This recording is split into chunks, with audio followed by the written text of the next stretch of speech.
नमस्कार विद्यार्थी मित्रांनो, या सेशनमध्ये आपण पीडीएस पब्लिक डिस्ट्रीब्युशन सिस्टीम हे थोडक्यात डिस्कस करणार आहोत. आता बघा, आपण बऱ्याचदा बघतो आपण स्पर्धा परीक्षेत या पीडीएसवर म्हणजे बऱ्याचदा एखादा तरी ऑब्जेक्टिव्ह आपण जे काय आहे त्या एक्झाममध्ये आपल्याला बघायला मिळतो. तर आता पीडीएस म्हणजे काय, तर आता बघा, PDS is a government system in India that provide the essential food item at low price to the poor and needy people through ration shop. इथं रेशन नाही, चुकून ते माझं हे झालं, म्हणजे इथं एन करा, रेशन शॉप. आता म्हणजे साधा अर्थ म्हणजे काय, की भारतात पीडीएस सिस्टीम म्हणजेच काय, गरीब जे लोक आहेत किंवा निडी पीपल जे आहेत, ज्यांना गरजू लोकांना जे रेशन शॉपमधून आपण म्हणतो ना, रेशनचं दुकान वगैरे, त्याच्यामधून स्वस्त जे आहे ते अन्नधान्य प्रोव्हाइड करणे, तर त्यालाच आपण पीडीएस सिस्टीम म्हणतो. मग आता या पीडीएसचं ओरिजिन कुठे आहे भारतामध्ये, तर बघा, बेंगाल फेम आहे. जेव्हा बंगालचा दुष्काळ 1942-43ला, म्हणजे जे दुसरं महायुद्ध चालू होतं, आपण लिहिलं इथं बघा, during the second world war, म्हणजे 1939 ते 45 दुसरं महायुद्धाच्या दरम्यान बंगालमध्ये एक दुष्काळ पडला होता. आणि तिथं त्यावेळेस काय केलं, की इंग्रज शासनानं खाली लिहिलं आपण, की cause massive food shortage and millions of the death. ज्यावेळेस खूप लोकांचा म्हणजे मृत्यू झाला त्याच्यामध्ये, आणि खूप अन्नधान्याचा एक शॉर्टेज पडला, तर त्यावेळेस इंग्लिश शासनानं, British colonial government introduce the rationing system in Bengal.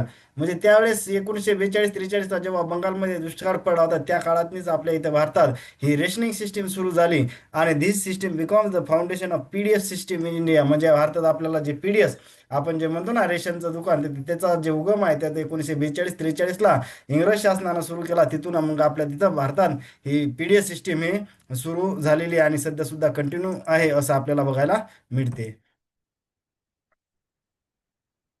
आता बघा, की expansion during the food shortage, म्हणजे 1960च्या दशकात आहे त्याच्यामध्ये बघा, तर काय झालं, की एफसीआयची स्थापना झाली. तिथे एफसीआय म्हणजेच काय, 1965 एफसीआय म्हणजेच food corporation of India. Food Corporation was created to strengthen procurement, shortage and movement of the food grain for the PDS. म्हणजे त्यासाठी पीडीएसला आणखी सक्षम करण्यासाठी एफसीआयची एक स्थापना झाली होती 1965ला. नंतर बघा, काही योजना होत्या का, फूड फॉर वर्क स्कीम आली होती 1977ला. 1977 फूड फॉर वर्क स्कीम म्हणजे सिलेक्टेड डिस्ट्रिक्टमध्ये कामाच्या मोबदल्यात अन्नधान्य, ज्याला आपण म्हणतो, ती योजना सुरू झाली होती. आता बघा, सगळ्यात महत्त्वाची गोष्ट, की 1992 पर्यंत, अंटील 1992, म्हणजे 1992 म्हणजे कोणतं, एलपीजी लिबरायझेशन प्रायव्हेटायझेशन ग्लोबलायझेशन धोरण स्वीकारलं ना आपण 1992, तोपर्यंत इनिशियली द पीडीएस कव्हरेज वाज युनिव्हर्सल. म्हणजे असं काही स्पेसिफिक किंवा असं काही टार्गेट नव्हतं, तर म्हणजे आपण त्याला तिथं युनिव्हर्सल लिहिलेलं आहे. आता बघा पुढे काय सांगितलं. नंतर बघा, 1992 आरपीडीएस. आरपीडीएस म्हणजेच काय, रिव्हॅम पब्लिक डिस्ट्रीब्युशन सिस्टीम. आता रिव्हॅम म्हणजे काय, रिव्हॅम मिनिंग्स इम्प्रूव्ह ऑर रिन्यू, म्हणजे जे काय पब्लिक डिस्ट्रीब्युशन सिस्टीम होती ते थोडंसं रिन्यू किंवा इम्प्रूव्ह केली. आता आरपीडीएस मध्ये काय सांगतात, targeting remote and backward classes, backward area. म्हणजे काय झालं, की 77 ब्लॉक, म्हणजे त्या काळात तालुका समजा, 1700 तालुक्यामध्ये हे आरपीडीएस ही म्हणजे काय, targeting remote and backward areas, आणि जवळपास 1700 ब्लॉकमध्ये ही आरपीडीएस सुरू करण्यात आली होती. 20 किलोग्राम फूड ग्रेन पर फॅमिली पर मंथ, म्हणजे एका महिन्याला, एका कुटुंबाला 20 किलोग्राम फूड ग्रेन हे त्यावेळेस देण्यात येत होतं. आता बघा, म्हणजे देण्यात म्हणजे फुकट नव्हतं, तर काहीतरी मिनिमम चार्जेस होतात. फक्त आपण साधं जर परीक्षेत आरपीडीएस कधी सुरू झालं होतं वगैरे, अशा कधी कधी कधी काही इयर वगैरे विचारतात, तर मग आरपीडीएस ही 1992ला सुरू झाली होती. नंतर बघा, 1997ला TPDS, targeting public distribution system. आता बघा, in the direct subsidies toward the poor instead of universal coverage, जे आपण 1992 पर्यंत बघितलं, की युनिव्हर्सल कव्हरेज झालं. मग त्याच्यानंतर 92 नंतर, 92 ते 97 या कालावधीत आरपीडीएस आलं. आता इथं बघा, की टीपीडीएस म्हणजे कशावर targeting poor in all areas, beneficiaries classified BPL APL but more focus on BPL. जे ब्युरो पॉवर्टी लाईन होते त्याच्यावर जास्त फोकस करण्यात आलं. 35 किलोग्राम फूड ग्रेन्स पर फॅमिली पर मंथ, म्हणजे स्वस्त, इथं फुकट नव्हतं, स्वस्त दरात होता. आता त्याचे दर मी मेन्शन नाही केले. सध्या आपल्याला काय करायचं, की आपल्याला इथं सगळ्यात महत्त्वाचं एक्झाममध्ये हे इयर विचारतात, आरपीडीएस आणि टीपीडीएस. तर हे थोडंसं लक्षात ठेवायचं आपण. आरपीडीएस 92चा आहे, टीपीडीएस 97चा आहे. नंतर योजना आली, की अंत्योदय अन्न योजना. दोन्ही योजना, जे अंत्योदय आणि एक अन्नपूर्णा योजना, दोन्ही 2000ला चालू झाल्या. त्या लॉन्च 25 डिसेंबर 2000ला. कुठून, राजस्थानपासून सुरुवात झाली. आता टार्गेट ग्रुप कोणता होता, poorest of the poor families, म्हणजे बीपीएल. आता त्यांना फूड ग्रेन किती होतं, 35 किलोग्रॅम पर मंथ. त्याच्यामध्ये 3 रुपये किलो तांदूळ होते, 2 रुपये किलो गहू होते. आता दुसरी त्याच वर्षी अन्नपूर्णा योजना सुरू करण्यात आली, स्टार्टेड 2000.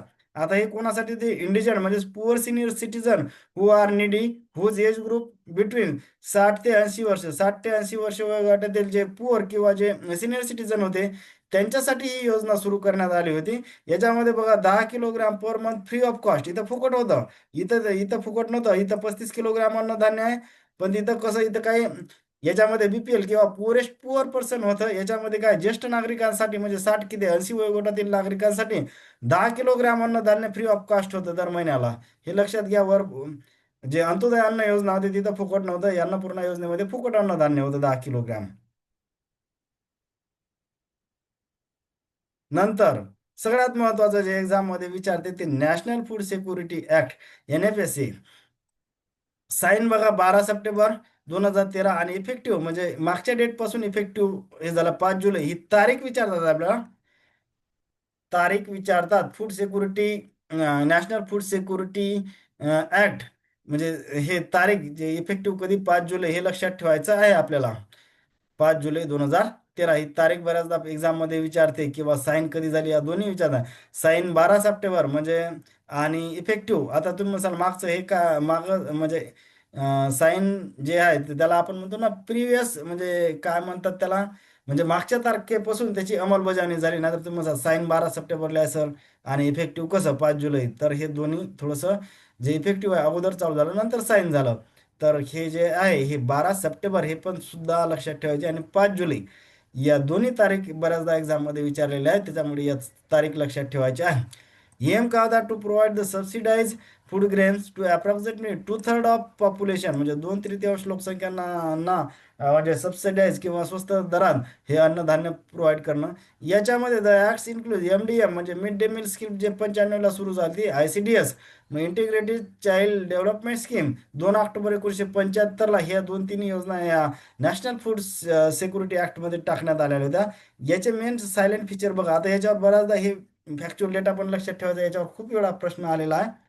याच्यामध्ये बघा, 75% रुरल पॉप्युलेशन आणि 50% अर्बन पॉप्युलेशन इन्क्लूड होती. नंतर याच्यामध्ये 5 किलोग्राम फूड ग्रेन पर पर्सन पर फॅमिली, पर पर्सन आहे ते, पर पर्सन पर मंथ, एका व्यक्तीला दर महिन्याला या, पर पर्सन पर फॅमिली नाही, ते पर पर्सन पर मंथ 5 किलोग्राम अन्नधान्य देते. त्याच्यामध्ये 3 रुपये किलो काय तांदूळ, 2 रुपये किलो गहू, आणि भरड धान्य ज्याला कोर्स ग्रेन किंवा मिलेट म्हणतो 1 रुपया पर केजी, म्हणजे 1 रुपया पर केजी. हे सुद्धा तीन गोष्टी याच्यात देण्यात आल्या होत्या. The poorest who are cover under the Antyodaya Anna Yojana will remain entitled to 35 kilogram. म्हणजे अंत्योदय अन्न योजनेमध्ये जे काही 35 किलो आहे ते याच्यात मध्ये सुद्धा कॉन्स्टंट होतं, त्याच्यावर काही इफेक्ट झाला नव्हता. प्रेग्नंट वुमन बघा, and lactating mothers are entitled to nutritious take home ration 600 calories and maternity benefit at least 6,000 रुपये. तिथं 6,000 RS आहे फॉर 6 मंथ. आता म्हणजे इथं बघा, हे कसं लक्षात ठेवा तुम्ही, इथं 600 आहे आणि इथं 6,000 आहे, आणि सगळीकडे 6,6 आहे. म्हणजे कन्फ्युज व्हायचं कुठे कुठेही कारण नाही. एखादी एक्झाम मध्ये चुकीची जरी व्हॅल्यू लिहिली तर लक्षात येते आपल्या, 600 कॅलरीज आहे, 6,000 रुपये आणि 6 मंथ म्हणजे 666 असं लक्षात सहज राहते.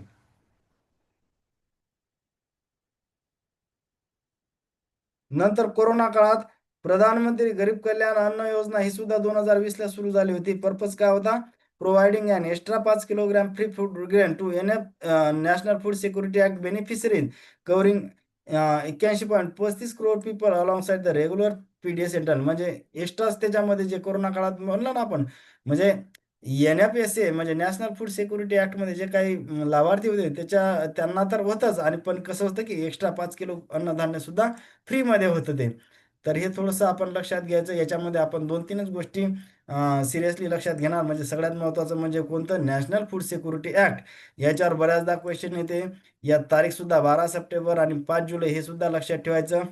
आणि इकडल्या सुद्धा या ज्या गोष्टी आहेत म्हणजे कोणत्या, हे 75% रुरल, 50% अर्बन पीपल, नंतर 5 किलोग्राम पर पर्सन पर मंथ, आणि 3 रुपये किलो तांदूळ, 2 रुपये किलो गहू, आणि 1 रुपया किलो भरड धान्य ज्याला कोर्स ग्रेन म्हणतो. या दोन तीन गोष्टी लक्षात ठेवायच्या. होप करतो की बऱ्याच गोष्टी कळल्या असतील तर आपल्या चॅनलला लाईक, सबस्क्राईब आणि शेअर करायला विसरू नका. Thank you.